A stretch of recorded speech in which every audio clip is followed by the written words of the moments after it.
If Ned Stark had survived the events at King's Landing and managed to escape imprisonment, everything in the War of the Five Kings would have changed.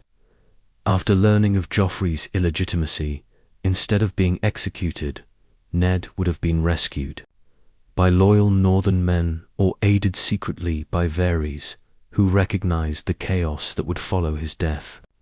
Upon returning to Winterfell, Ned would immediately call his banners and unite the North behind Robb Stark, providing Robb with the guidance and political wisdom he sorely lacked.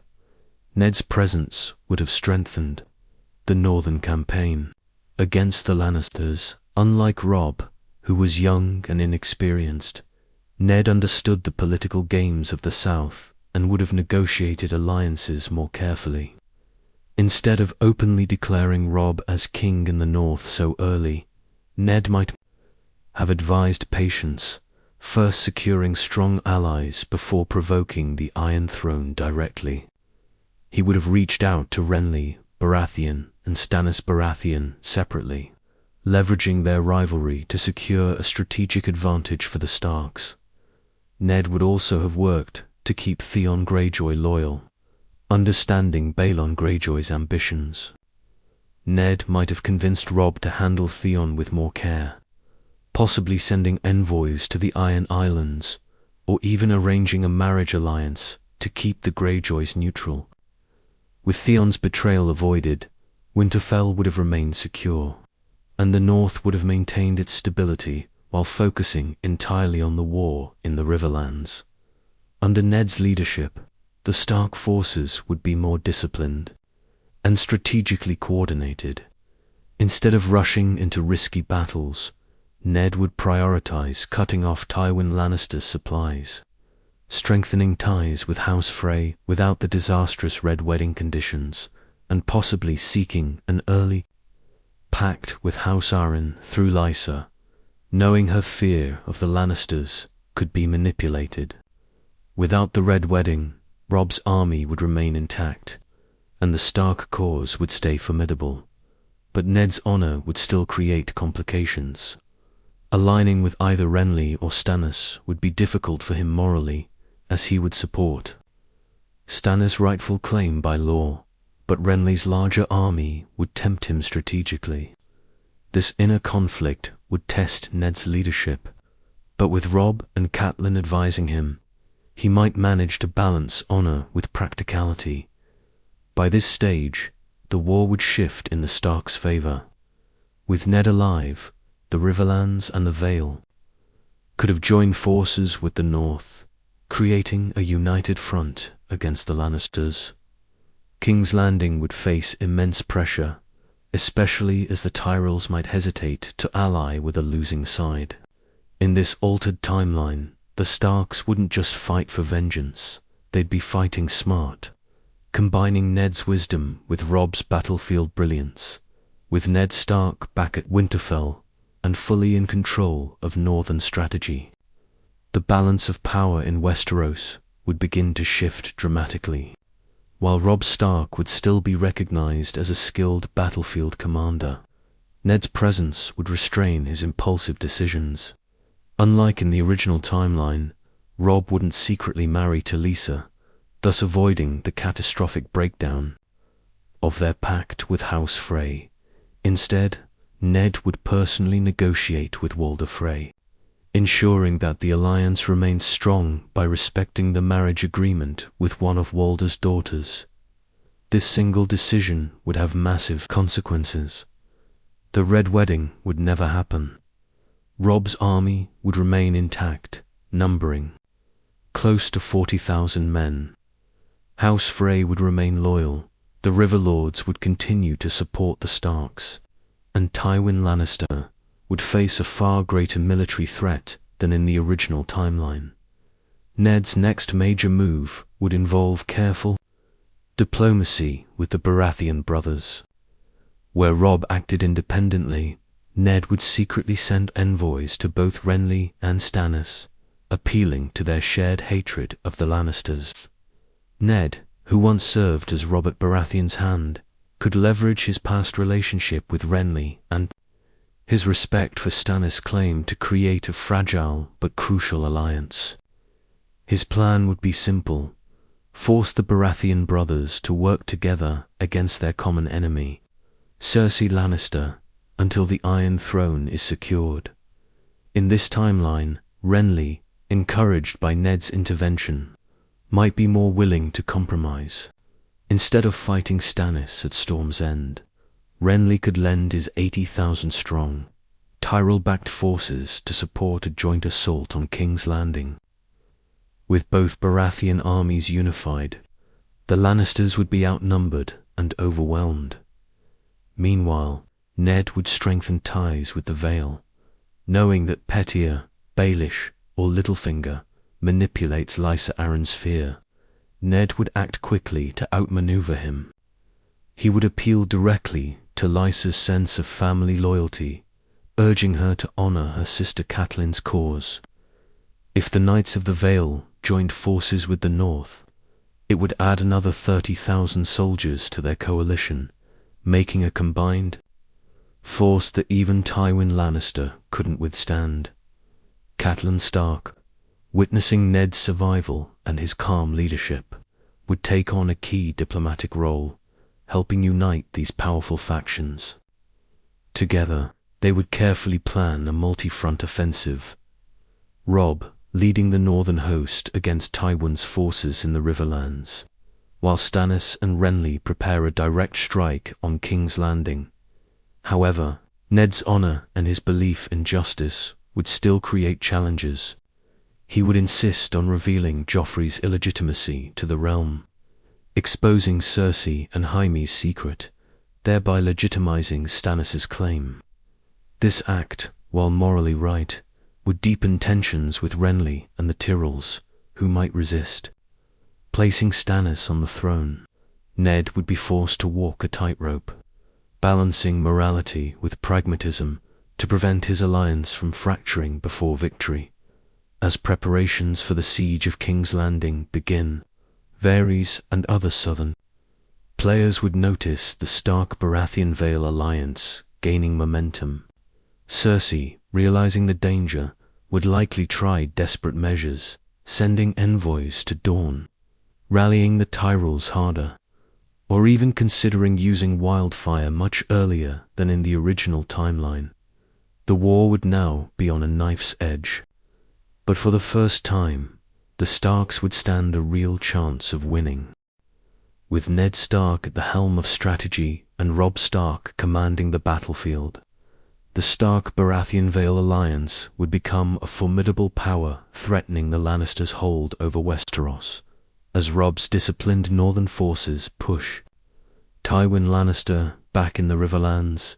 Stannis and Renly, under Ned's influence, prepare for a coordinated assault on King's Landing. The Tyrells, seeing Renly alive and supported by the North, choose to remain loyal to him, bringing their 80,000 soldiers and vast resources into the war. Recognizing that open confrontation would lead to disaster, withdraws his main host toward Harrenhal, focusing on fortifying his positions and cutting off supplies. Without the Red Wedding to thin Robb's forces, Tywin's usual plans of manipulation and ambush fail. Meanwhile, Jaime Lannister, still captured by the Starks after the Battle of the Whispering Wood, becomes an important bargaining chip. Ned, unlike Catelyn in the original timeline, refuses to release Jaime impulsively. Instead, he uses Jaime's captivity as leverage in secret negotiations with the Lannisters, ensuring that House Stark holds the upper hand, while Ned maneuvers politically.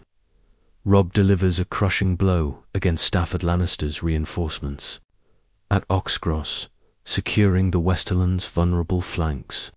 With Northern Riverland and Vale forces consolidating under Stark leadership, the road to King's Landing begins to open. Inside the capital, Cersei Lannister grows increasingly desperate, knowing that Ned intends to expose Joffrey's illegitimacy. She fears losing not just power, but her children's claim to the throne. Without Tywin nearby to advise her directly, Cersei becomes more reckless, alienating allies and deepening tensions with the faith of the Seven. Varys, ever the secret player, sees the tides turning and discreetly offers Ned information about the city's defenses and wildfire stores, hoping to survive under the Stark Baratheon regime. However, Ned faces a major obstacle. Daenerys.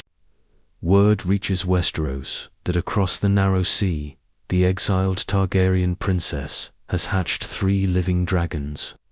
While most Westerosi lords dismiss the threat, Ned takes it seriously. Knowing Robert's hatred of the Targaryens, Ned carefully hides this information from the Baratheon brothers to avoid reigniting old rivalries that could fracture the fragile alliance. But in his heart, he knows the dragons will eventually force Westeros into an even greater conflict. Meanwhile, Stannis pushes his fleet toward Blackwater Bay, while Renly, using his Tyrell-backed forces, marches through the Reach. Ned ensures coordination between their armies and Robb's host in the Riverlands, setting up a 3-pronged assault. Robb will pressure Tywin's rear forces, Renly will lead the southern cavalry, and Stannis' disciplined navy will strike the capital. From the sea, but Littlefinger, ever scheming, senses his influence slipping with Ned alive and powerful. Instead of supporting the Stark Baratheon plan, he begins plotting with Cersei in secret, hoping to destabilize the alliance and maintain chaos for his personal gain. He spreads rumors within the Tyrell and Baratheon camps, sowing mistrust between Renly and Stannis. Despite these tensions, the Allied forces gather near King's Landing in overwhelming numbers, ready to besiege the capital. Unlike the original Battle of the Blackwater, where Tyrion's wildfire trap turned a tide, this time Ned anticipates Cersei's desperation and prepares countermeasures. Scouting parties discover caches of wildfire beneath the city, and engineers develop strategies to neutralize them before the Lannisters can unleash their devastating plan. King's Landing braces for the largest battle in recent history.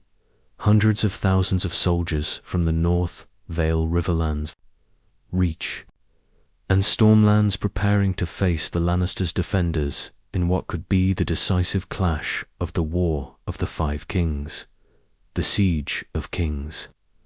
Landing begins under Ned Stark's united command, and the city braces for chaos. Stannis' fleet advances into Blackwater Bay, while Renly's Tyrell-backed cavalry surrounds the southern gates. Robb Stark, leading the northern and Riverland forces, cuts off the King's Road and blocks Tywin's expected reinforcements, with the Vale's knights securing the eastern approaches. King's Landing is fully encircled for the first time in its history. Inside the Red Keep, Cersei grows increasingly unstable. Fearing Ned's plan to expose Joffrey's illegitimacy, she desperately orders Qyburn and Pycelle to prepare wildfire defenses along the bay and beneath the city walls.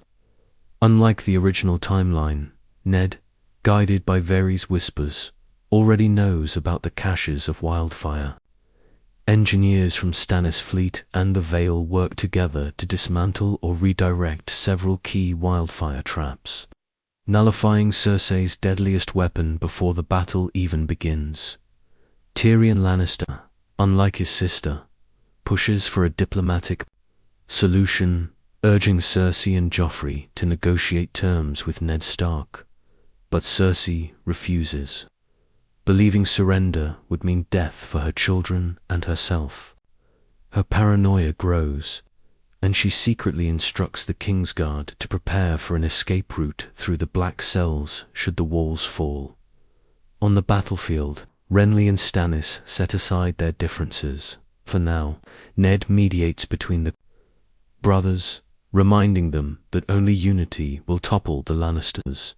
Stannis commands the naval assault, using his disciplined fleet to secure Blackwater Bay and cut off food and supplies to the city.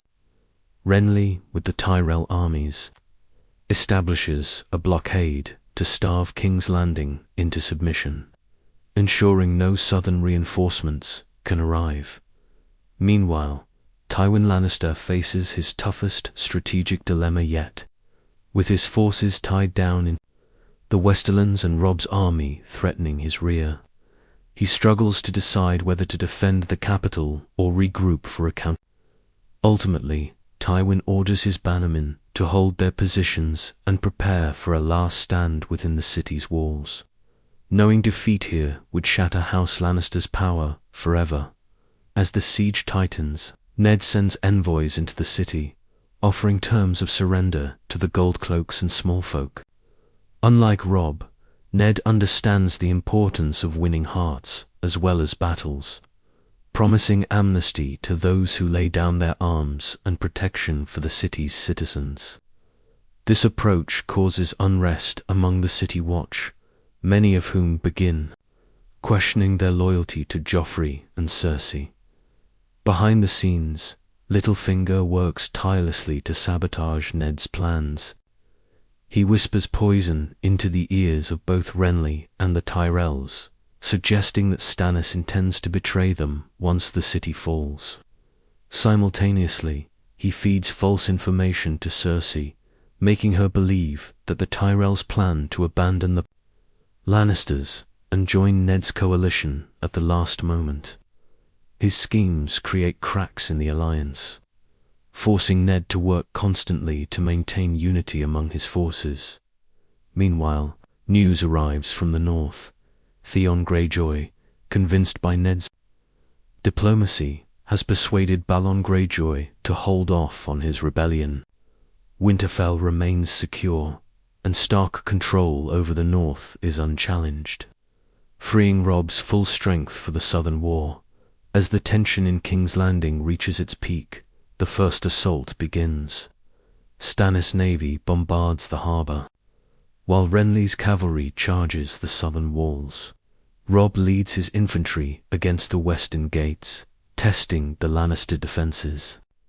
The battle rages for hours, but the Lannisters' morale begins to crumble as Wildfire fails to turn the tide. With their forces stretched thin and supply lines severed, the capital edges closer to collapse. However, just as victory seems within reach, unexpected news shakes Ned's confidence. Daenerys Targaryen's dragons are growing larger, and her forces across the narrow sea are gathering strength.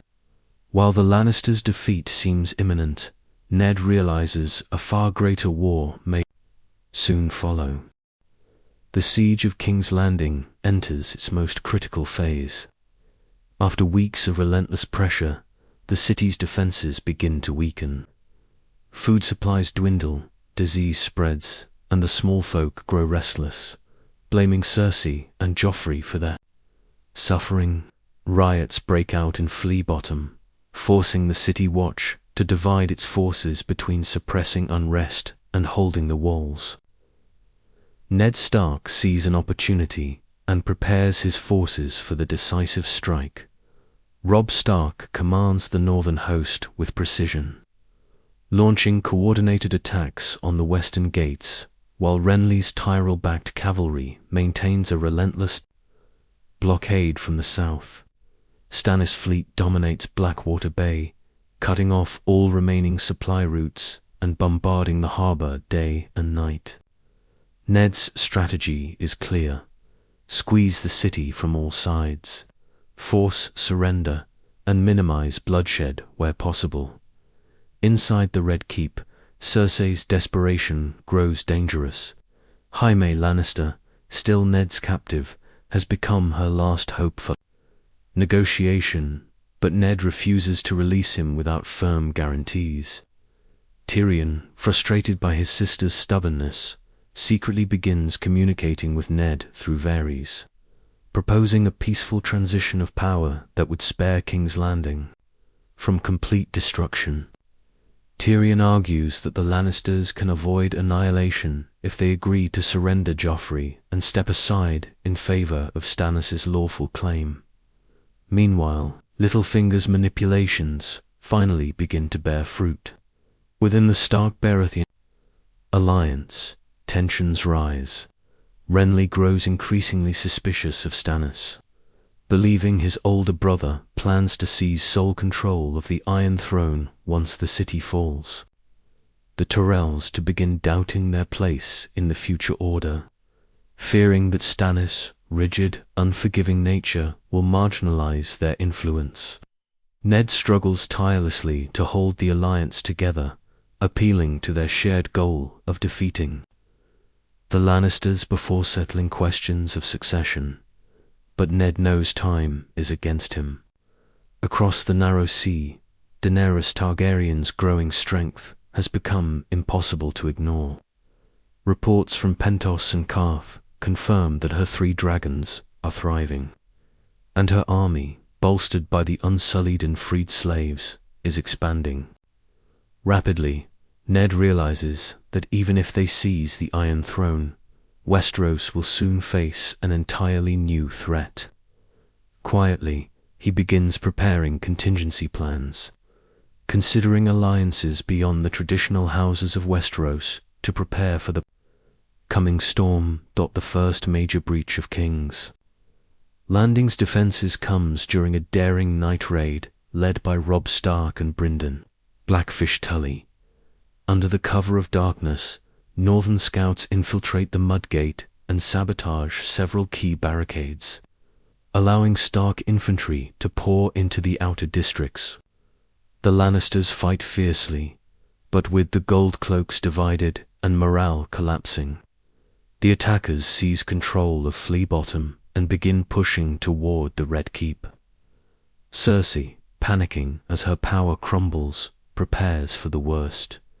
She orders Tommen and Myrcella hidden deep within the castle, while making plans to drink poison should the walls fall. Meanwhile, Joffrey's arrogance enrages the remaining defenders.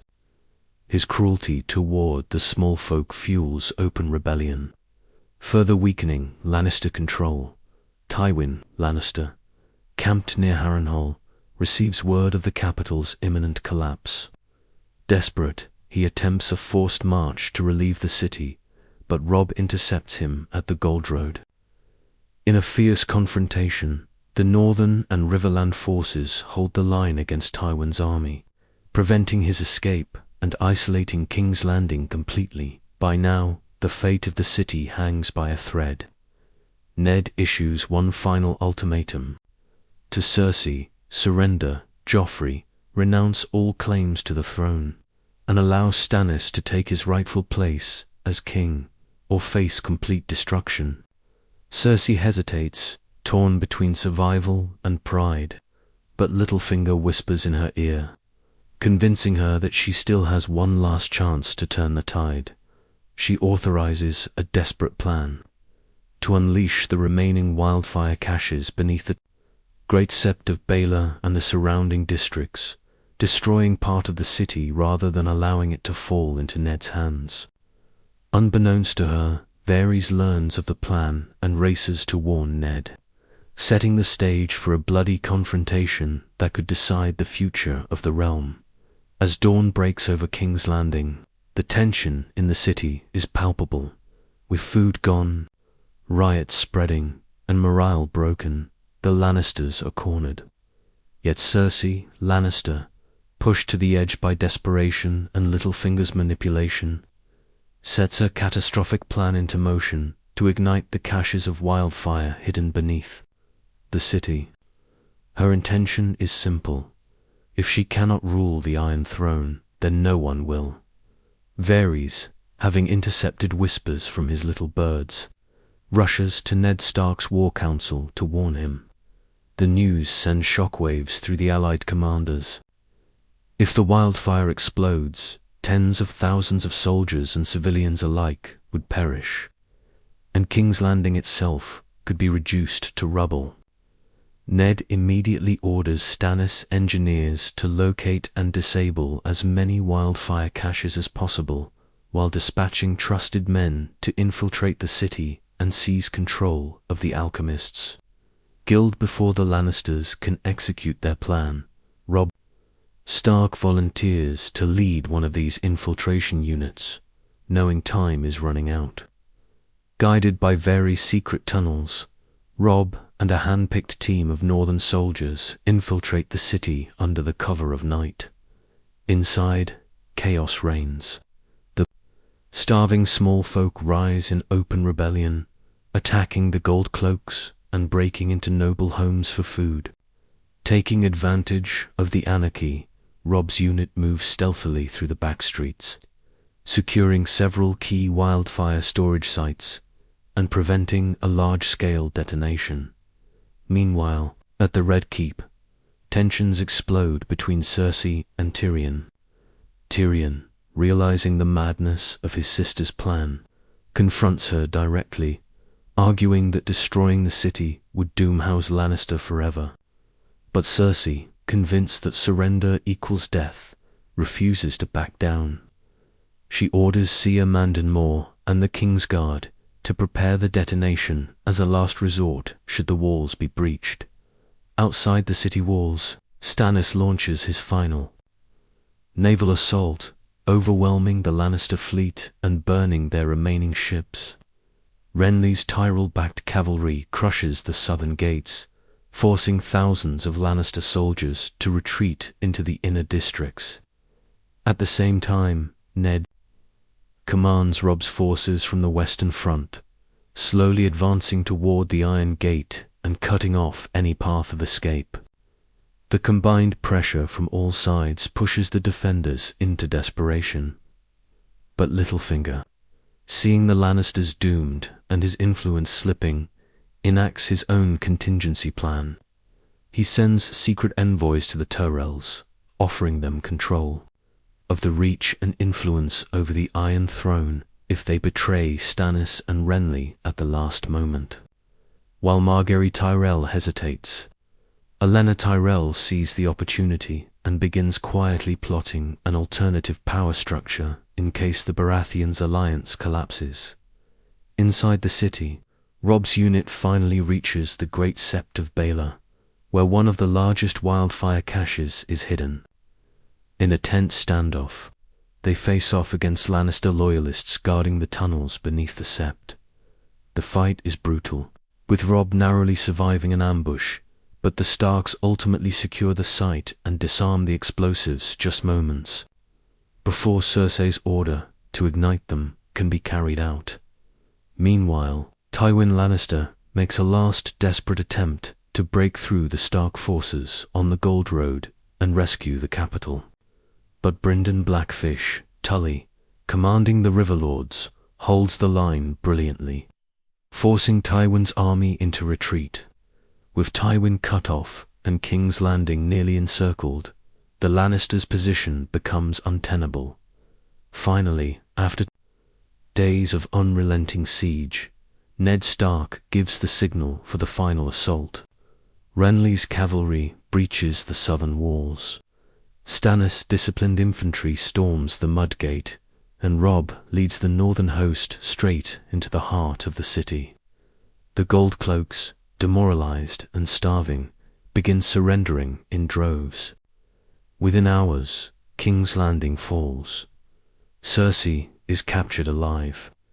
Tommen and Myrcella are taken under guard, and Joffrey, in a moment of defiance, tries to rally the last of the King's Guard, only to be overpowered and imprisoned. Tyrion, understanding the consequences, offers himself as an intermediary between the Lannisters and the new regime, hoping to spare his family from total destruction. But even as victory is declared, Ned faces his most difficult decision yet. Crowning Stannis Baratheon, honoring his lawful claim, or balancing the fragile power between Renly, the Tyrells, and his own northern interests. Before Ned can decide, troubling reports arrive from the Narrow Sea. Daenerys Targaryen's dragons have grown strong enough to fly into battle, and her army is preparing to invade Westeros. Ned realizes that though the War of the Five Kings is nearly over, A far greater storm is on the horizon, one that could unite or destroy the entire realm. With King's Landing captured and the Lannisters defeated, Westeros stands at a turning point. The Stark-Baratheon Vale alliance has secured control of the Iron Throne. But the victory brings with it a dangerous new challenge, keeping the realm united. Ned Stark, now regarded as the savior of the Seven Kingdoms, calls a great council in the Red Keep to decide the question of succession. Stannis Baratheon asserts his lawful claim to the throne, citing Robert's death and Joffrey's illegitimacy. As always, Stannis is rigid and uncompromising, demanding immediate coronation. Renly, however, refuses to yield, insisting that his popularity among the lords and his Tyrell-backed army make him the stronger candidate. Olenna Tyrell, ever pragmatic, supports Renly's bid, seeing him as more pliable and willing to marry Margaery. Cementing the Tyrells' influence at court, Ned finds himself trapped between his honor and the fragile reality of politics.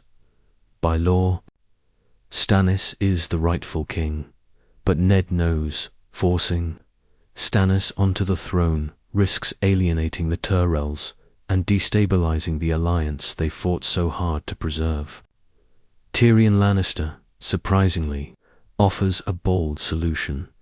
Crown Stannis, but name Renly as Hand of the King, giving him significant power and ensuring the Tyrells' continued support through Margaery's marriage. Though the idea sparks heated debate, Ned sees its merit and works tirelessly to broker a compromise. Meanwhile, the defeated Lannisters face their reckoning.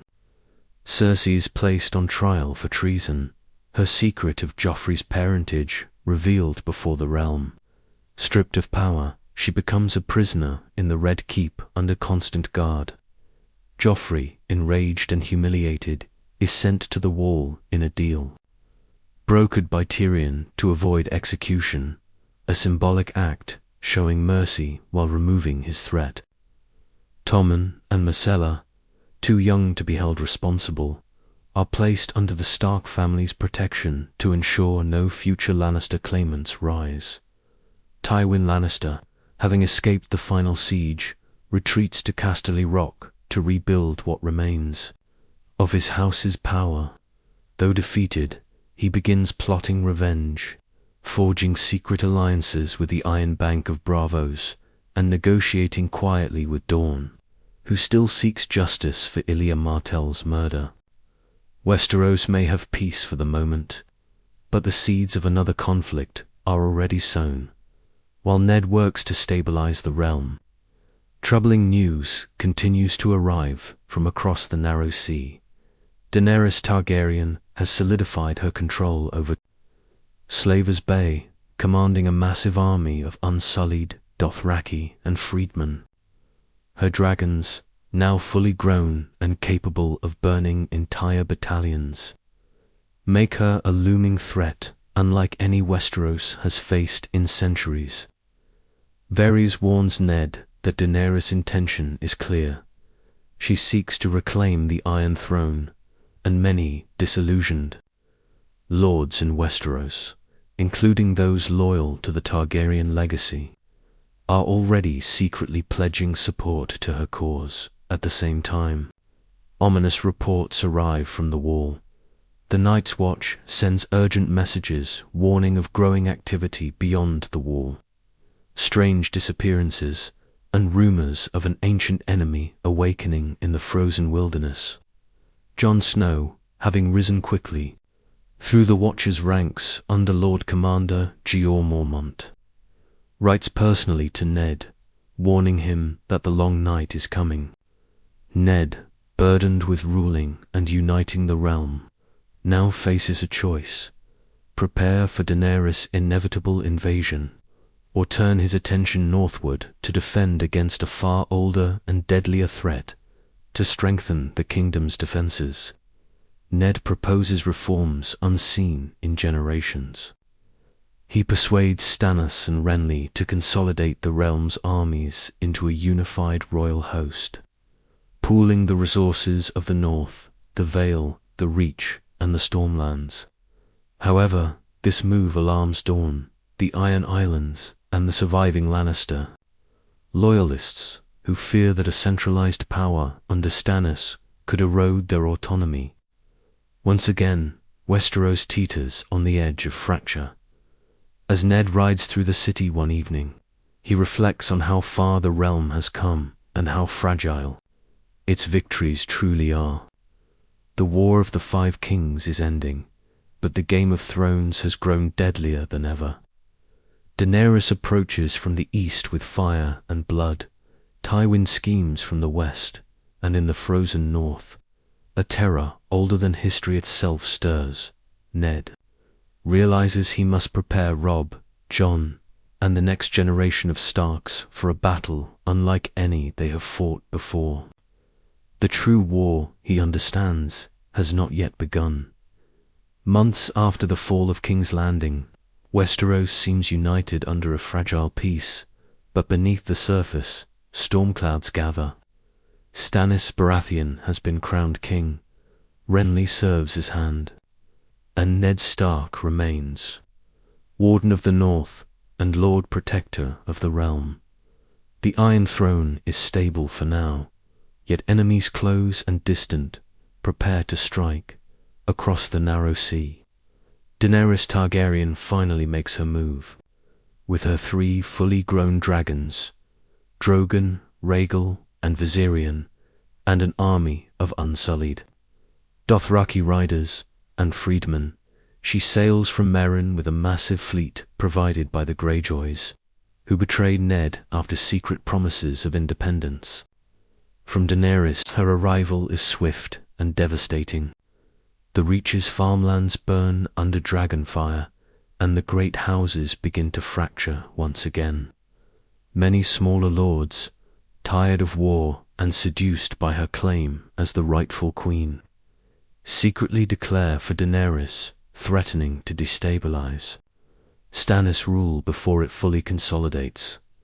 Ned urges restraint, advocating negotiation rather than direct confrontation, but Stannis, ever unyielding, demands immediate war. This sparks tensions within the ruling council, with Renly and Alina Tyrell pushing for diplomacy while Stannis insists on deploying the full royal host. Meanwhile, Tyrion Lannister, now serving as Master of Coin under Ned's protection, proposes a daring strategy: form an alliance with Daenerys rather than fight her, using her dragons as the realm's defense against the true threat in the north. For beyond the wall, the danger Jon Snow warned of becomes undeniable. Ravens arrive from Castle Black, bearing dire news. The Night's Watch is falling, and the dead are rising. Reports of an army of White Walkers marching south send panic through the realm. But Stannis dismisses them as superstition, focusing all his energy on Daenerys. Ned, however, knows Jon too well to doubt him and begins secretly sending men, resources, and supplies north to prepare for the coming invasion. Robb Stark takes command of the northern host and marches to the wall, uniting the Mormont's Umbers and Karstarks under a single banner. The Vale joins him, with Sansa Stark, now betrothed to Harold Harding, helping secure the Aerys Knights for the northern defense. Arya Stark, having trained with the Faceless Men in Braavos, secretly returns to Westeros and becomes Ned's personal agent, gathering intelligence on both Daenerys' movements and Tywin's growing plots from Casterly Rock. The climax arrives when Daenerys lands her forces in Dorne, gaining their full allegiance after promising justice for Ilya Martell's murder. With the Dornish fleet and her dragons, she prepares a march on King's Landing, setting the stage for a battle that could tear the realm apart. But just as armies gather and banners are raised, the true enemy strikes. The wall falls. Jon Snow, survives the catastrophe, but the White Walkers sweep through the north faster than anyone imagined. An endless horde of whites, commanded by the Night King, descends southward, consuming everything in its path. Suddenly, the war for the Iron Throne becomes meaningless. Ned, Robb, Jon, Daenerys, Stannis, Renly, and even Tyrion are forced into a reluctant alliance, uniting every major house of Westeros against the existential threat. Dragons soar alongside northern direwolves. Knights of the Vale ride beside Dothraki screamers, and unsullied shield walls stand shoulder to shoulder with wildlings. The final confrontation takes place on the frozen fields beyond Winterfell, where humanity makes its last stand. Jon Snow and Daenerys fight side by side atop Drogon, while Robb commands the Stark and Riverland forces below. Arya moves like a shadow through the chaos, eliminating White Walker lieutenants one by one. In the heart of the battle, Bran Stark, now fully awakened as the three-eyed raven, uses his powers to turn the tide, revealing the Night King's ancient weakness in a moment that defines the war. Jon Snow strikes the killing blow with Valyrian steel, shattering the Night King and ending the long night. The White Walkers collapse, their army of the dead disintegrating into dust. When the dawn rises over Winterfell, Westeros is forever changed. Daenerys, having seen the cost of her conquest, agrees to a power-sharing council rather than claiming sole rule. Stannis, battered and humbled, yields the Iron Throne to a great council representing all 7 kingdoms.